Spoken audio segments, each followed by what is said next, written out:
Hi guys, it's Xenia. Welcome back to my channel. So today's video is going to be on a video I've never done on my channel, and I feel like I might get mixed comments on this video, but it's the truth. Sometimes you declutter fragrances and you end up regretting it. So today I'm going to share with you the fragrances that I've decluttered once and have rebought and brought back into my collection. Sometimes it's not always just, oh, I didn't like it, so I decluttered it. Sometimes I just didn't find myself using it, but then at some point I ended up missing it, so I brought it back. I don't know about you guys, but my taste changes all the time. In one of my comments, one of you guys told me that your scent preferences change also based off of where you are in your cycle, like your hormones, which I never thought about that, but that is so true because there's certain things I like at certain points of literally a span of a month, and then I don't like it a week later. Just because at one point I may regret a declutter doesn't mean I'm gonna just hold on to every single perfume that I get. I review fragrances, so I'm constantly getting in perfumes, whether they're sent to me or I'm purchasing them. I never want to have a collection of over 2,000 perfumes because I very easily could. I try not to hoard fragrances. I try to keep fragrances that I really love, and even those change. I mean, you guys see me decluttering fragrances that I loved so much at one point, and then they're out. I'm actually pretty good at decluttering pretty much anything when it comes to clothes, makeup, perfumes. I don't really get attached to stuff. It's in, it's out. If I regret it, I can rebuy it. It's not that serious. So today I'm going to share with you 7 perfumes that I have decluttered, and they are now back in my collection for one reason or another. Let's get straight into it. Please make sure that you're subscribed to my channel and turn post notifications on, and let's get started. Starting off with Burberry Brit. This perfume I decluttered the first time I had it because I just wasn't really using it. Come to about, I want to say 2 years later after decluttering it, I was in Nordstrom Rack and I saw this there and I'm like, I miss this fragrance. I'm gonna rebuy it, and now I'm full-blown back in love with it. I love this because it's so nostalgic to me. It just reminds me of good childhood times, my early teenage years, just fun memories, so that's why I really love it. But I feel like even if I didn't have those memories attached to this, I would still really love this because this is such a unique perfume. There's really no perfume that I have that smells like this.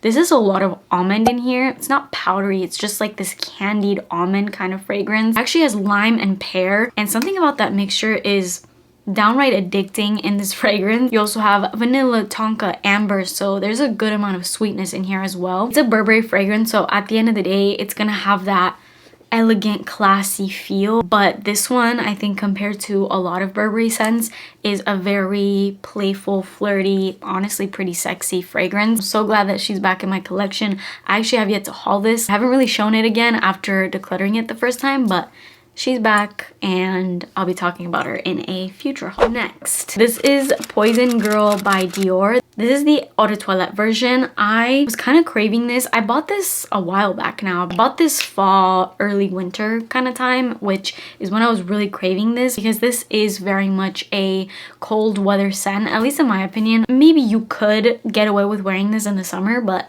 just pick more of a cool summer night, not so much hot day, because this is a lot of sweetness, borderlines on toothache inducing.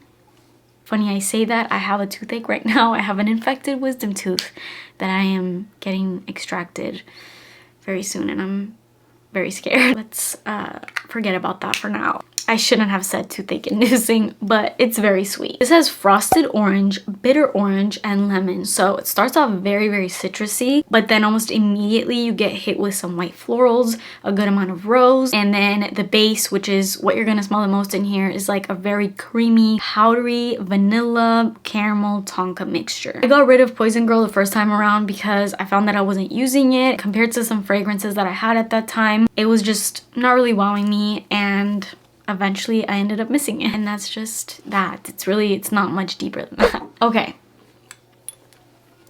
Vanilla 28. If you've been with me since all of the stuff I said about this when I first got it, let me know in the comments, because if you know, you know. I hated Vanilla 28, like hated with a capital H. I thought this smelled like the inside of a church. Nothing wrong with that, but not really wanting to smell like the inside of a church. I just found that it was like a really weird mature kind of vanilla. I was not getting what people were getting. And then I smelled this at Sephora.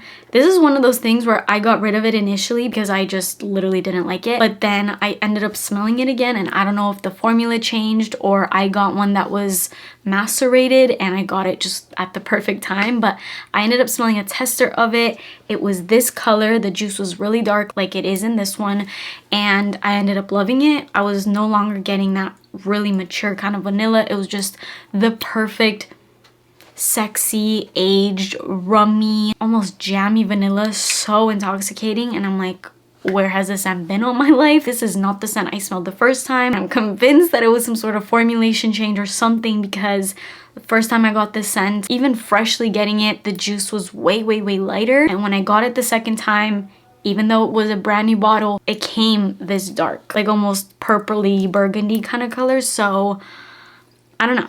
I'm convinced there's a formula change.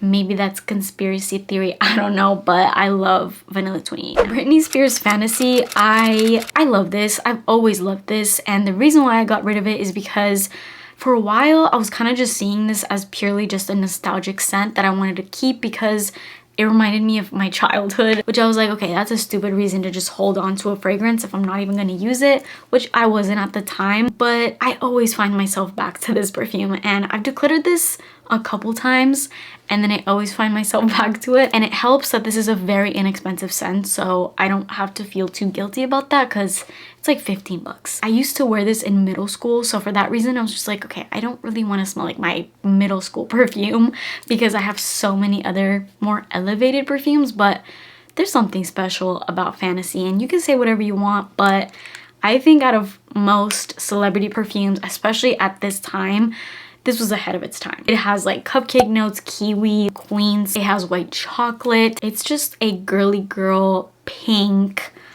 brat smelling, very Y2K, which is another reason why I love this fragrance, and I had to have her back. And I think no matter what, I may declutter again, I will always have it back in my collection. Like, me and her just can't stay apart. Jessica Simpson Fancy was another Vanilla 28 situation. If you've been with me since the beginning, you know my journey with Fancy. And unlike Vanilla 28 that I absolutely love now, I don't think this is a love like to a crazy level, but I've done so many declutters and I don't get rid of this because something draws me to this scent and I can't explain it. A celebrity perfume that hasn't really been done before. This I didn't like in the beginning because everyone always described this as being this caramelly sweet delicious scent, whereas I always found it to be a really mature gardenia. All I was getting was white florals, whereas everyone was getting the caramel. But then I rebought it and I ended up really liking it. I'm not gonna lie, I don't use this that much, but for whatever reason, even though I'm pretty good at letting go of fragrances, kind of keep this one around because I just feel like one day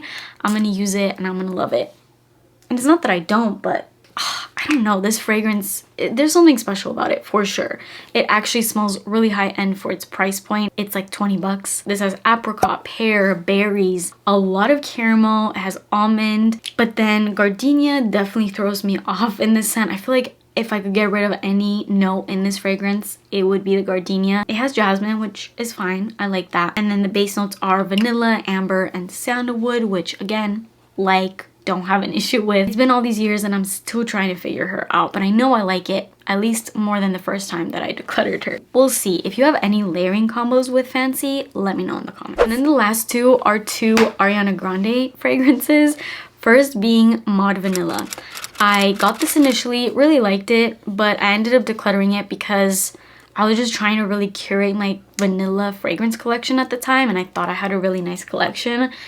Come 2 years or so later, I was at the store, smelled this, and fell in love with it again. Also, I was seeing all these videos of Ariana Grande where she was talking about how much she loved it, which obviously she loves it. She made it. She's very biased. I love her perfumes. I've never come across a scent of hers that I don't like. Her perfumes are the epitome of my scent taste. I just love smelling sweet, and this is an amazing vanilla scent. I've never understood the packaging of this one. It's very weird to me.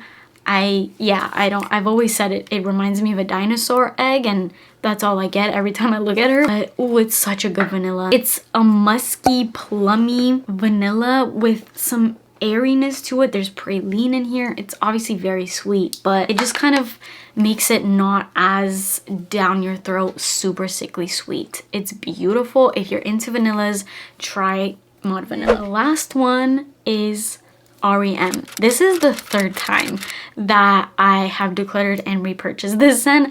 At this point, I gotta just keep this in my collection. I don't know why I'm so drawn to this scent, even though I always somehow end up decluttering it, but something always brings me back. This fragrance, I think, is the most unique out of all of her perfumes. And this is the OG R.E.M. I know she recently came out with the Cherry Eclipse, which I also really like. Completely different scent from this, even though it's a flanker. Very true to the name, by the way. It is this calming, sleepy kind of scent. It has lavender in it, which is a very calming note. Lavender can be done in a really masculine type way. In this one, it comes off very soft and almost essential oily. There's something therapeutic about this perfume. I can't explain it, but it always calms me down when I smell it, and I think that's why I keep getting drawn back to it. It still has a lot of sweetness, just like all her other fragrances, but a unique sweetness. This has Zephyr, which is like a sweet dessert of some sort, caramel, salt, fig. There's fig. Why did I just realize this had fig? If you watch my channel, you know my obsession with fig, and now I know why I'm obsessed with this and why I keep going back to it. I love fig. There's Queens, and then of course lavender, pear blossom, base notes of musk, tonka bean, and sandalwood. Just a really great, very unique scent. I feel like it's really hard to explain. That's one of those things where you gotta smell R.E.M. to kind of get it. I think it's about time I probably just stop decluttering it and keep that, because I always find myself back. It's one thing if I declutter perfume once and then rebuy it, but girl, if you're doing it like 2-3 times, just keep that. So that's it for this video. I feel like it was kind of a controversial one. I have a feeling I'm gonna get some mixed opinions about this video. Like, people are gonna be like, okay, why do you keep decluttering scents if you're gonna rebuy them? Like, that's a waste. No perfume ever that I've ever owned has ever gone to waste. I sell all my fragrances that I end up decluttering, so they always get used by somebody else. I've never wasted a single fragrance that I've had. And also, money wise, I sell perfumes, so I can then use that money to buy other perfumes. So yeah, pretty self-explanatory. Let me know if you guys have perfumes like this too, where you've decluttered it and rebought it, because I know I'm not the only one. If you're a fragrance girly, I think I know I'm not the only one. That is it for me today. I hope you guys enjoyed this kind of different video. Let me know your thoughts. Please subscribe to my channel if you haven't already, and turn your post notifications on, and I will see you in my next video. Bye.